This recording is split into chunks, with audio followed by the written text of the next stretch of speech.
place. You could call him by his first name. He called you Mr. Condon. You knew where he was coming from. So he said, I just wanted to talk to you, all you directors and producers that are in this movie, because you're in my town. He said that strikes can be very expensive, and I'm here to help you and make sure, as a friend, he said, I've met Mr. Redford. He's talked to my son. My son is driving his car for him, and he's a very nice man, and he doesn't want any strikes. So I realized that with my position of my friendships with the Teamsters Union and Nick Robalato, the president, he said, the two of us are going to make sure, out of friendship, that there's no strikes. And I hope you have the same friendship towards us. Eat in my brother's restaurant. I already know that one of you would like him to cater all this movie. They're nodding their head. Of course we would like him to cater all this movie.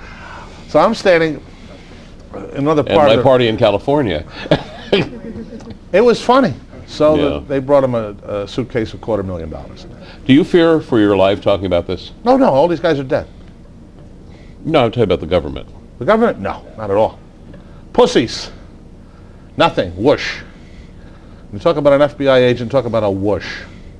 I mean, I'll name a guy called Tommy Downhauer, who just retired from the FBI. He actually chased one of my ex-wife, for Christ's sake, to try to disrespect me. Roger Rubrick, who had a chance to take out some enemies of mine who wouldn't do it because they had to pay me.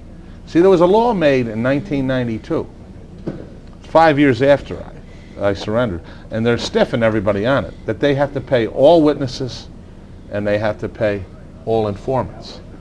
But see, the FBI came to me. I was with the Treasury Department. My fight was with IRS agents. The FBI came to me. Roger Rubrick came to me in 1989. He had just transferred up from New Orleans. He came to see me. We went out to lunch. Very nice guy, very likable. But he actually gave me a $100 bill. I said, what am I going to do with this? Light my cigarette? And I gave it back to him and sent a letter to Richard Ramsby, who was head of their Criminal Investigation Division, and said, I can't, a $100 bill, I tip that for drinks every evening. I said, don't ever contact me again. But they would keep contacting me. When I would say, go get my money from the Treasury Department. When you get my money from the Treasury Department, I'll help you. But I won't give up anybody. When your book comes out, and this comes out, what's you're going on record about today, what sort of reaction are you anticipating, if any? Well, this is real life crime. You know, God bless Henry Hill, you know, who wrote The Wise Guys, you know, and but Henry was an associate, Paulie Vero. Paulie was a capo, and I forget which group he was with. Paulie was a very dangerous man. He's a friend of ours. Henry's a lot older than I am, but I went in 1968 as a general member. Sammy Cohen sponsored me with Willie Alderman and Doc Ferrone, big names. Doc Ferrone was once the biggest bootlegger in the East Coast, and his partner was Joe Kennedy. His original partner, when he was 19 years old, was Arnold Rothstein. So when they got me, I went in with the real deals. It was like being Al Capone's partner, in theory. They knew Al back then. But when I wound up with Ralph Capone in Florida, I'm sitting there having a drink. I used to be a heavy drinker, as you know. And even as a kid, we're sitting there with Ralph Carpenter, myself, and Ralph Capone. He says, I got a guy that'll love you, Mike. I says, who? I says, I don't know anybody in Chicago. He says, yes, but I'm Ralph Capone. I know everybody in Chicago. He says, I'm not really retired. He says, I still get all the money from Cicero. He says, Tony Arcardo was the boss in the Midwest. He told Tony I was a good kid and I could be trusted. I met Tony, he was the biggest guy in the country. Never was arrested, never went to jail. He was formerly Al Capone's chauffeur and bodyguard, but he never got arrested in his lifetime. The IRS couldn't convict him. He never did a day in jail. You're in a very expansive mood this afternoon. Is there anything about your story that maybe you haven't shared with anyone before that you might want to talk about today? Yeah. You know, every time an IRS agent or a federal agent testifies before Congress, see, they lie. Because Congress thinks that somebody that's only been trained for 16 weeks is now a professional. That's a joke in itself. They commit more crimes per capita than all the groups in New York or Chicago ever could. Their failure to do any work whatsoever is what it amounts to. I had a guy right upstate New York, one of the biggest guys in the country, businessman, who was money laundering up to $1 billion, owned a travel agency all over the country. It's funny now that he's passed away. I still won't use his name because maybe the case will get done. And I got paper on it. The one thing about dealing with the Treasury Department, unlike the Justice Department, they sign contracts. If I ever had a top law firm and go to court, I get paid, and if I die, my son gets paid. The FBI doesn't sign contracts. Justice Department doesn't sign contracts. The Treasury Department signs contracts. And the commission on that's $100 million. It's never going to get done. He died. His daughter took over the company, but he owned a bunch of golf courses where they laundered money. Where you launder money in one, the law states you can seize all. It's Thanksgiving weekend. Yes. 2004. If we're all sitting here a year from today, where do you want to be? A year from now, I'd like to have a show on television, a reality television show where I'm going to set up a new organized crime family in areas that I can control. It'll be here in New York State, but it's going to be the triangle. It'll go from Oneonta to Syracuse and down to Elmira in that area, Binghamton. The capital, we'd run out of Binghamton, New York. I'd use Oneonta a little because it's close here as my capital. I'll take over all gambling. I'll build a few discotheques. Rachel will have her own discotheque. I won't stick her in these neighborhood bars forever. But she'll have her own discotheques. We open them all. But the gambling I like. See, I don't bookmake. I handle the sheets.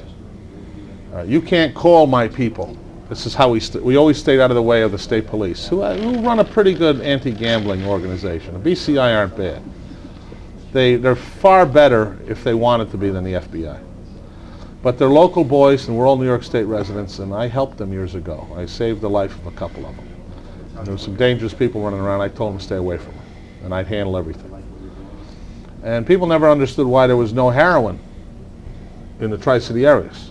You couldn't get any because we kept it out. I lived here. I kept it out. You had to go to New York. Junkies, anybody wanted a deal, had to go to New York City and pick up their stuff. Now that's all changed because there's no more organizations.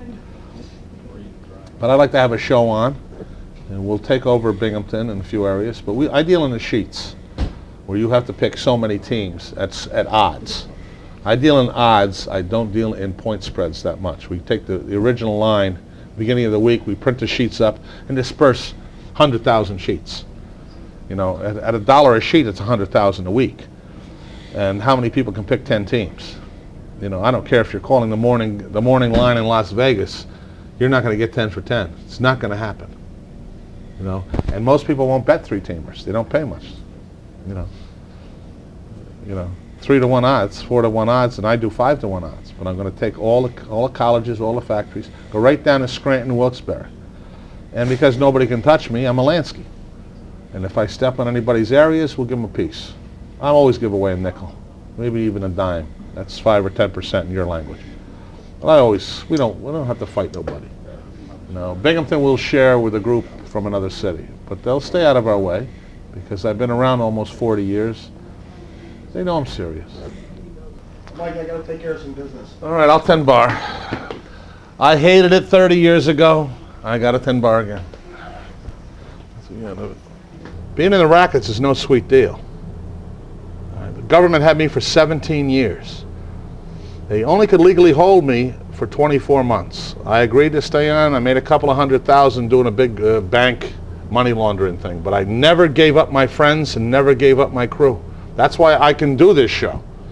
You people better realize the reason we're doing this reality show is I didn't give anybody up. You owe a lot of money in income taxes and you run a legitimate business, and I know about it, I'll hang your ass. I don't give up gangsters. I don't give up wise guys. We got enough problems hustling and living. You're a crooked banker. I'll come for you. I get $250,000 on the money laundering, 10% on the third stage for all your income taxes. But I would never give you up personally. I would do strictly business. I never gave up a person in my life. Nobody ever went to jail because of me. That's why I can go on TV. And that's reality. And the reality of what we're going to do with Adam is Adam's going to have to run Binghamton, New York for me. That's a city of 75,000 people. There is another crime organization there from the western part of New York State. There's 3 guys there that are actual made members.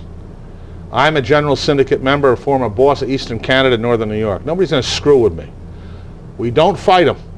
We cut them in. Because nobody in the world does baseball like I used to do baseball. Let them have the football sheets. We'll have some of them. Let them have the basketball sheets. Baseball's a tough bet, but we want hundreds of thousands of cards distributed over the year. And we'll make ourselves, not millions, but hundreds of thousands of dollars in profit. But it's going to take you away from your house. What do you? Okay. Is that all right? It's fine. You're in. I'll set up a dinner where I introduce you to some of the other guys that are coming down from up north. And you'll become a member. We don't have the secret ceremonies like they see in the movies. This is reality. And you got a phone call? Get out of here. All right. This isn't Rocco's 22. It's not a fabulous restaurant at Disney World. This is reality. 4, 6, 8 people all day long in a neighborhood bar, coming in and out. In this case, though, I also operate gambling out of this bar, and I also operate theft. I handle hot goods from tires to refrigerators, anything you want. And that's what we're going to do. Mostly televisions and stereo equipment, and it's getting harder and harder because the wholesale houses are so cheap. Where are you going to get a 19-inch television for $89? I got to sell it for $40 and risk. So we're getting out of that now. And the reality is the football sheets, the basketball sheets, and I'm starting the national baseball sheet. So to the Commissioner of Baseball, I bet baseball and I handle baseball action. And that's the way it is. And you should be proud of it. We bet baseball. We love baseball. And so that's the way it's going to be. We're going to take it from day one. And my new 19-year-old beautiful manager is going to work with us, with Adam, my bartender, and other friends of ours. Adam is going to handle the gambling in Binghamton with a 12-man crew. And you're going to take it from day one, and you're going to see crime developed. And you're going to find out that not many police agencies buck me. They can't. I know too much about them. My whole family, my father was the bag man for the Supreme Court. My uncle was the bag man for the Albany Police Department. And I was the bag man for a couple of unions. And for good friends of mine when I was young. I was a courier of large sums of money. That's why I became the youngest boss in the country. The least known, but the youngest. All right, look at Mark. You're my lawyer. The networks and a few people want this to be a reality show. The only reality I can do is partial gambling and opening of bars and unions.